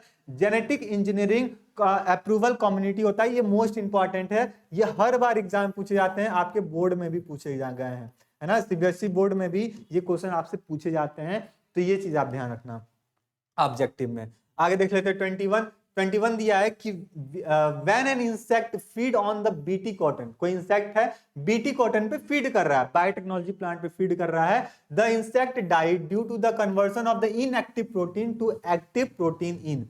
अब क्या बोल रहे हैं सर, हम बायोटेक्नोलॉजी से मदद से कोई कॉटन बना दिए जिसको बीटी कॉटन का नाम दे दिए, ठीक है। अब वो बीटी कॉटन पे कोई इंसेक्ट आके फीड कर रहा है, तो क्या हो रहा है, उसकी डेथ हो जा रही है। क्यों डेथ हो जा रही है सर? क्योंकि जो उसकी एल्कलाइन जो गट है ना, वहां पे एल्कलाइन जो पीएच गट है वो क्या हो रहा है, वो इनएक्टिव से एक्टिव मोड में कन्वर्ट हो जा रहा है। अब वहां पे उसकी जो गट का जो पीएच है, उसका पीएच वैल्यू क्या हो जा रहा है, बहुत ज्यादा बढ़ जा रहा है, और बढ़ने की वजह से उसकी पूरी बॉडी में एसिड फैल जा रहा है ना, एसिड मीडियम हो जा रहा है, तो अब उसकी वजह से क्या हो जा रहा है, ये डेथ कर जा रहा है। तो अगर ये मोस्ट इंपॉर्टेंट है, ये हर बार नीट में भी ये क्वेश्चन पूछा गया है, तो ये चीज ध्यान रखना। क्या पूछा गया सर कि जो बीटी प्लांट है उस पर कोई इंसेक्ट आके फीड करता है, तो वो इंसेक्ट मर जाता है। क्यों मर जाता है? क्योंकि उसके अंदर जो प्रोटीन इनएक्टिव फॉर्म में रहता था वो एक्टिव फॉर्म में हो जा रहा है। क्यों? क्योंकि उसका जो गट है वो क्या अल्कलाइन पीएच हो जा रहा है, इसकी वजह से, ठीक है। चलो आगे बढ़ जाते हैं 22 पे। 22 दिया है, देखो फिर मैचिंग आ गया अपने पास, और ये देखो ये क्वेश्चन तो हर बार कहीं ना कहीं पूछे ही जाते हैं, चाहे नीट उठा लें, चाहे सीयूटी उठा लें, या फिर बोर्ड उठा लें, बोर्ड की एमसीक्यू उठा लें, वनडे एग्जाम उठा लें जहां पे बायो पूछे जा रहे हैं, है ना, टीजीटी पीजीटी कोई भी एग्जाम की बात कर लें, आपसे ये क्वेश्चन ना पूछा तो एग्जामिनर का जैसे नहीं होता है कि औरतें जब तक कुछ बात नहीं बताती उनकी बात नहीं पसती हैं, ऐसा होता है ना, सुने होंगे। उसी तरह ये एग्जामिनर जब तक ये क्वेश्चन नहीं पूछता है ना, तब तक उसका अच्छा ही नहीं लगता, भैया हम क्वेश्चन ही नहीं बनाए। तो हर बार में ये एग्जाम में क्वेश्चन पूछे जाते हैं। कॉमर्शियलिज्म क्या होता है भैया? कॉमर्शियलिज्म का मतलब होता है कि एक स्पीसीज को बेनिफिट हो, दूसरे को रिमेन कोई इफेक्ट ना हो, अनएफेक्टेड हो। म्यूचुअलिज्म क्या होता है भैया? कि यहाँ पे बोथ स्पीसीज को बेनिफिट प्रोवाइड हो रही है, ये चीज हो गया, यानी कि ए का 4 कहाँ है, ए का 4 इसमें भी नहीं है, ए का 4 इसमें भी नहीं है, यानी कि ऑप्शन नंबर 2 अपना क्या हो जाएगा, करेक्ट। उसी तरह हम देख के ही बता सकते हैं, ए का 4 ऑप्शन नंबर बस एक ही में दिख रहा है, और वही अपना ऑप्शन क्या हो जाएगा, करेक्ट हो जाएगा। आगे पढ़ने की जरूरत नहीं है अपने को, है ना, आगे पढ़ने की जरूरत नहीं है। सही है, मिल गया 4, बस वही अपना आंसर करेक्ट। पढ़ के देख लो, नहीं विश्वास हो रहा है। एमर्सिलिज्म सी में सेकंड लगाया हो, ये वन स्पीसीज हार्म होता है और दूसरे को अनअफेक्टेड होता है, ये बात भी है। पैरासिटिज्म में ऑप्शन नंबर ए यहाँ पे करेक्ट हो जाएगा, यानी कि ऑप्शन नंबर सेकंड यहाँ पे अपना करेक्ट हो जाएगा। थोड़ा सा अब स्पीड हम बढ़ाएंगे अपना, क्योंकि क्लास थोड़ा सा लंबी हो रही है। 25 the closely related species of the coexistence independent of the causes of the competitive exclusive principle, ये क्या होता है, रिसोर्सेज पार्टीशन होता है। 25 का देख लेते हैं, the process of mineralization of micro organism lead to referred has.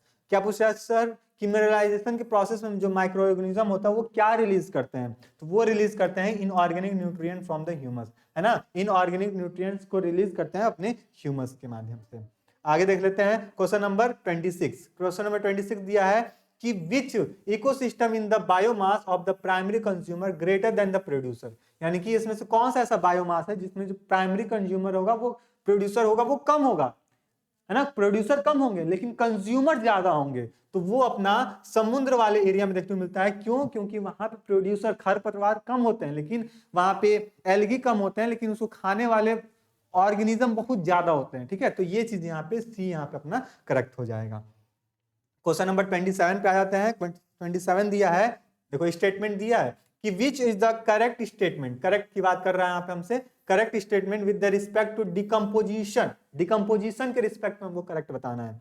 तो यहाँ पे decomposition is the anaerobic process. क्या जो डिकम्पोजिशन होता है एनारोबिक प्रोसेस में होता है? नहीं, एरोबिक प्रोसेस में होता है। तो ये बात आप ध्यान रखना, एनारोबिक और एरोबिक दोनों होता है, यानी कि ये बात गलत हो गया, है ना, केवल एनारोबिक प्रोसेस नहीं है।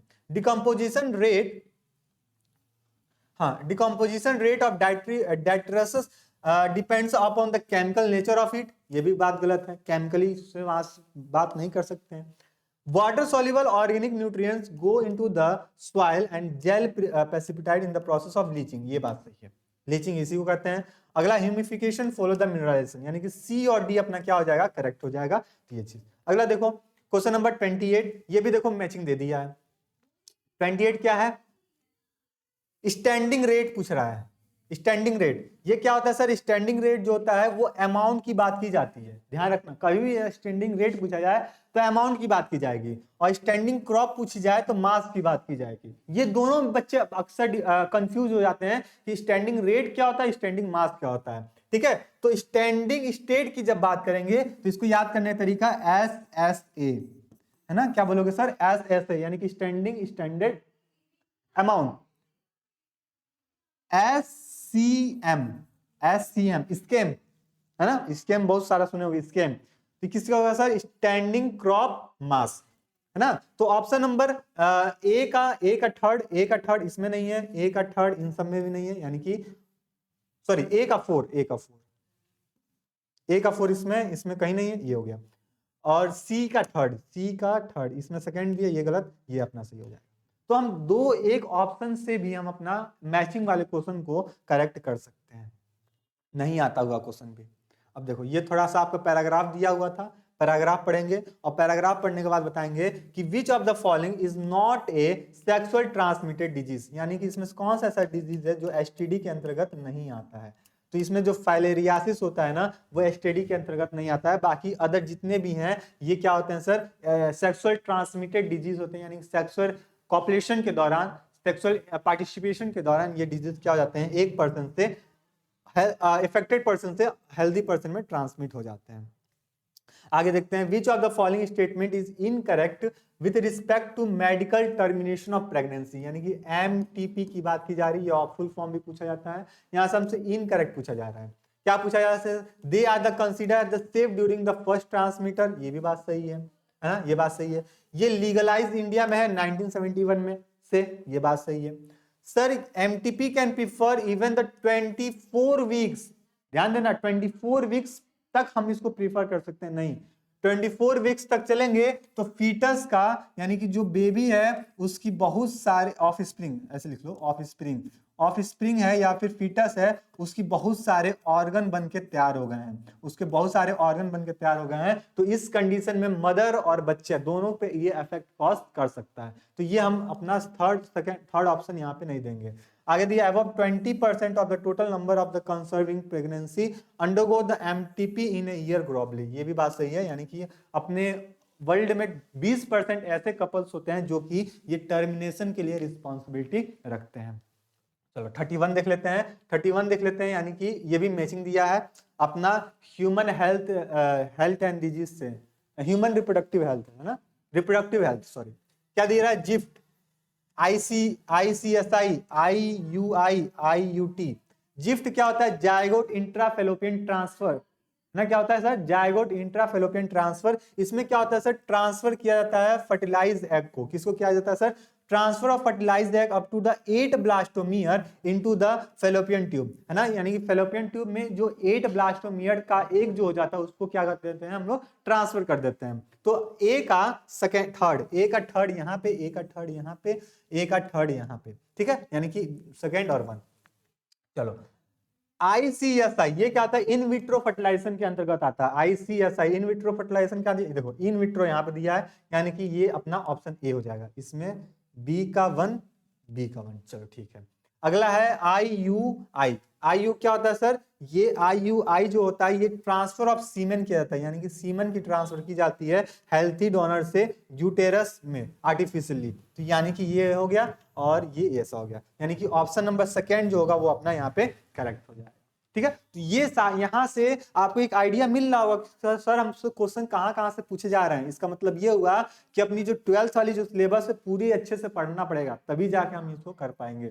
आगे दिया है, which of the following method is the contraception is not mean for the female, इसमें से कौन सा ऐसा कॉन्ट्रासेप्शन है ना, ये भी उसी लेसन से है जो फीमेल यूज नहीं कर, फीमेल के लिए नहीं है सर। IUCD, कॉपर टी है ना, मल्टी लोडेड 375 है ना, याद आ रहा है, कॉपर 7, ये सारे के सारे फीमेल यूज करती हैं। लैक्टेशनल एमोनेरिया ये भी यूज करती हैं है ना, कॉन्डोम्स फीमेल मेल दोनों यूज होता है। लेकिन जो वेस्कोटॉमी होता है, वेस्कोटॉमी किसमें होता है सर? मेल में होता है। वेस्कोटॉमी मेल में होता है। इसमें क्या होता है सर? वासा डिफरेंस को कट कर दिया जाता है। और फीमेल में क्या होता है सर? ट्यूबोटॉमी होता है। ट्यूबोटॉमी होता है जिसमें फैलोपियन ट्यूब को क्या किया जाता है सर? कट कर दिया जाता है। तो ये चीज आप ध्यान रखना, फैलोपियन ट्यूब जब कट किया जाए तो ट्यूबोटॉमी, और जब आपका जो मेल में वासा डिफरेंस को कट किया तो उसको वेसोटॉमी के नाम से जानते हैं। यानी कि ऑप्शन नंबर डी सी यहाँ पे करेक्ट हो जाएगा। ये देखो सहेली से क्वेश्चन पूछा गया है कि जो सहेली ओरल कॉन्ट्रासेप्टिव पाइल्स है, इसको हम क्या बोलते हैं? वंस ए वीक पाइल्स के नाम से भी जानते हैं। ये किसके थ्रू डेवलप किया जाता है? तो CDRI यानी कि सेंट्रल, क्या बोलते हैं सर इसको? सेंट्रल ड्रग रिसर्च इंस्टीट्यूट के नाम से इसको जानते हैं। और ये है कहाँ? तो अपने लखनऊ में है ना? अपने कहाँ है सर? लखनऊ में ये स्थित है। यहां से ये क्या होता है सर? सहेली का निर्माण कराया जाता है। ठीक है, तो ये बात सही है। आगे बढ़ते हैं हम लोग। 33 के बाद 34 है। ये आपके पास पैराग्राफ दिया है और आगे के 5 क्वेश्चन यहीं से सॉल्व करना है।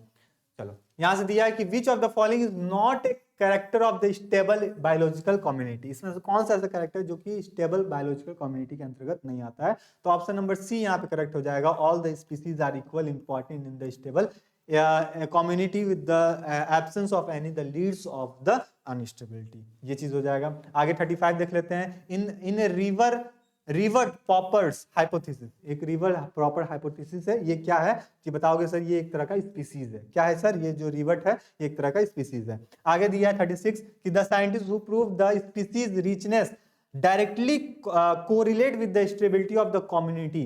आवाज, जो ऐसे साइंटिस्ट का नाम बताइए जो डायरेक्टली कम्युनिटी को कोरिलेट किया था, तो वो थे डेविड टिलमैन। मोस्ट इंपॉर्टेंट ये साइंटिस्ट है। हर बार कहीं ना कहीं घुमा फिरा के इनका नाम पूछा जाता है ना? अभी आगे इसका साइंटिस्ट का जो डिस्कवरी है ना, वो चीज भी क्वेश्चन अभी आगे आपको मैचिंग में दिखेगा। ये क्या था? डेविड टर्मिन। यहाँ पे आपके करेक्ट हो जाएंगे। तो हमको साइंटिस्ट का नाम भी याद करके रखना जरूरी है, क्योंकि यहाँ से भी क्वेश्चन आपसे पूछ दिया जाता है। Among the vertebrates which of the following the most species rich groups. Vertebrates में ऐसा कौन सा ऐसा है जिसमें से स्पीसीज रिच ग्रुप बहुत ज्यादा है? रेप्टाइल्स इंसेक्ट में नहीं है। आपका जो फिशेस होते हैं यहाँ पे स्पीसीज रिच ग्रुप बहुत ज्यादा देखने को मिलता है। और इंसेक्ट बोला जाए तो यहाँ पे आर्थ्रोपोडा सबसे बड़ा फाइलम आपको बता देंगे। 38 देख लो। Which of the following are the various hypothesis proposed by the explain the greatest biological diversity tropic except, है ना? किसके अलावा? Tropical environment has the more humidity moisture which help in the diversity of the pollution. यहाँ पे ये option आप correct कर दोगे। 38 के बाद 39 पे देख लेते हैं। 39 देख लो। यहाँ पे दिया है the cells present in the mature pollen grains are. जो सेल्स जो मैच्योर पोलन ग्रेन में प्रेजेंट होते हैं उसको क्या कहते हैं हम लोग? वेजिटेटिव सेल्स और जर्मिनेटिव सेल के नाम से जानते हैं। ये चीज नॉर्मल है, बेसिक है, आप लोग को ध्यान आ। अब देखो पीछे से क्वेश्चन स्टार्ट किया था पूछने का तरीका, पीछे से क्वेश्चन पूछने स्टार्ट किया था और हम लोग आगे बढ़ते जा रहे हैं। 40 देख लो। फिलीफॉर्म अपरेटस कहाँ होता है सर? फिलीफॉर्म अपरेटस ये होता है guards of pollen tube into the synergids. टेप्टम क्या करता है सर? नरिशमेंट प्रोवाइड करने का काम करता है। एक्सिन क्या होता है? ऑक्सिन, तो ये स्पोरुलिन से मेड हुआ रहता है। फ्यूनिकल क्या होता है सर? ये attachment of follicle to the placenta. यानी कि कुल मिला के बात करें ऑप्शन नंबर सेकंड यहाँ पे अपना करेक्ट हो जाए। इसको मैचिंग करके अपने कॉपी में इसको नोट भी कर लीजिएगा, वीडियो को पॉज करके। ठीक है, वीडियो को पॉज करके इसको मैचिंग करके इसको नोट कर लीजिए। आगे चलते हैं 41 पे। 41 है primary endosperm nucleus is produces bye. जो प्राइमरी एंडोस्पर्म न्यूक्लियस है वो कैसे बनता है? तो जाहिर सी बात है सर ट्रिपल फ्यूजन होगा, डबल फर्टिलाइजेशन होगा। यहाँ पे ट्रिपल फ्यूजन भी लिख सकता था सर, डबल फर्टिलाइजेशन भी लिख सकता था, है ना? तो दोनों में से कोई भी ऑप्शन दिया तो आप उसको करेक्ट कर सकते थे। आगे दिया है कि जो ह्यूमन का जो मेमोरी ग्लैंड है उसमें कितने लूप्स होते हैं? तो इसमें 15 से 20 लूप, हाँ 15 से 20 लूप्स आपको देखने को मिलते हैं मेमोरी ग्लैंड्स में, है ना? एनसीईआरटी में देखो फिगर भी बनाया होगा, 15 से 20 यहाँ पे लूप्स आपको देखने को मिल जाते हैं। 43 देख लेते हैं। Sex in human embryo determined by. अब ह्यूमन में सेक्स कैसे डिटरमाइन करते हैं? तो ये आपको याद होगा सर, सेक्स डिटर्मिनेशन हम लोग पढ़े थे। एक्स डिटरमाइन करता है या तो वाई डिटरमाइन करता है। ये किसके पास होता है कैरेक्टर? ये मेल के पास ही होता है ना? तो मेल से जो स्पर्म है उसमें से हो सकता है एक्स जाए या हो सकता है वाई जाए। तो यानी कि एक्स और वाई क्रोमोसोम जो स्पर्म में होता है वही क्या करता है? एम्ब्रियो का डिटरमाइन करता है कि ये मेल होगा कि फीमेल होगा। ठीक है, तो यहाँ से ऑप्शन नंबर सेकंड यहाँ पे करेक्ट कर देते हैं। 44 देख लेते हैं हम लोग। 44 है कि एवरेज अरेंज की बात कर रही है कि किसकी बात अरेंज करना है सर, oogenesis को अरेंज करना है। सबसे पहले क्या होगा सर, oogonia होगा, फिर प्राइमरी oocytes बनेंगे, फिर सेकेंडरी oocytes बनेंगे, फिर आपका ओवम बनकर तैयार हो जाएगा, यानी कि B C D A second option अपने यहाँ पे हो जाएगा। ये oogenesis का प्रोसेस है। किसका प्रोसेस है सर, oogenesis का प्रोसेस, यानी कि ओवम का फॉर्मेशन। ओवम का फॉर्मेशन कैसे होगा, सबसे पहले oogonia बनेगा, फिर प्राइमरी oocyte, सेकेंडरी oocyte, फिर आपके जाके ओवम बनके तैयार हो जाएंगे। 45 देख लेते हैं। Which of the following pair of the contrasting traits is not studied by Mendel. Mendel के थ्रू इसमें से कौन सा ऐसा कैरेक्टर था जो कि कंट्रास्टिंग ट्रेड्स में नहीं पढ़ा गया था। तो आप बताओगे सर, पिंक और व्हाइट कलर का जो फ्लावर थे इनके बारे में स्टडी इन्होंने नहीं किए थे। ठीक है, ये चीज वायलेट और व्हाइट की बात किए थे, पिंक की नहीं बात किए थे। आगे देखते हैं, failure of chromatids. Failure of chromatids is the segregated during the cell division. Cell division से क्वेश्चन पूछा है, सेल साइकिल से क्वेश्चन पूछा है ना। वो कैसा होता है, एनाप्लाइडी होता है यहाँ पे, यानी कि एक प्लाइडी कम या एक प्लाइडी ज्यादा, है ना, ये चीज। आगे देख लेते हैं 47 की select the correctly match pair of the sickle cell anaemia. Most important है, सिकल सेल एनीमिया के रिस्पेक्ट में आपसे क्वेश्चन पूछा था। तो यहाँ बताओगे सर, जो HBS होता है वो डिजीज फिनोटाइप होता है, और वहीं पे HBS और HBA जो होता है वो कैरियर डिजीज होता है, यानी कि C और D इसका अपना क्या हो जाएगा, करेक्ट ऑप्शन देखने को मिल जाएगा। बात समझ में आ गई। चलो आगे बढ़ जाते हैं हम लोग क्वेश्चन नंबर 48 पे। 48 देख लेते हैं कि पूछा है, देखो मैचिंग से क्वेश्चन पूछा है, और ये क्वेश्चन आपके साइंटिस्ट के बेसिस पे क्वेश्चन पूछा है, डिस्कवरी के बेसिस पे। देखो सर्टेन एंड बावेरी क्या किए थे, इनहेरिटेंस की, क्रोमोसोम की बात किए थे, क्रोमोसोम थ्योरी ऑफ इनहेरिटेंस। बात समझ में आ गई, क्रोमोसोम थ्योरी ऑफ इनहेरिटेंस हो गया। चलो ए का सेकंड देखो यहाँ पे, ए का सेकंड, ये ऑप्शन नहीं हो तो ये और ये है।